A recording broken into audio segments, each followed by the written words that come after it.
శ్రీ లక్ష్మీ నరసింహ పరబ్రహ్మణే నమః.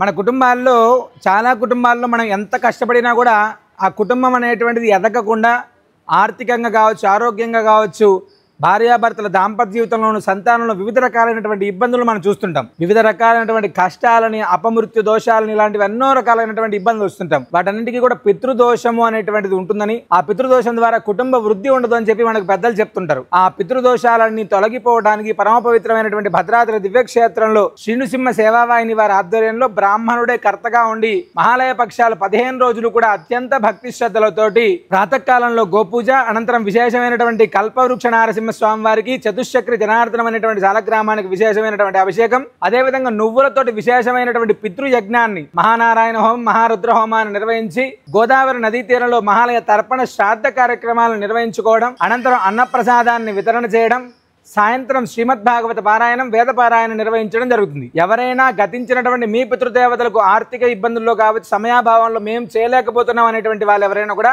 క్రింది నంబర్ని సంప్రదించి బ్రాహ్మణుడే కర్తగా ఉండి చేసేటువంటి యొక్క పితృయజ్ఞంలో పాల్గొని మీ గతించినటువంటి మీ పితృదేవతలకు తర్పణ శ్రాద్ధ కార్యక్రమాల్లో పాల్గొనవచ్చు. సర్వే జనా సుఖినో భవంతు.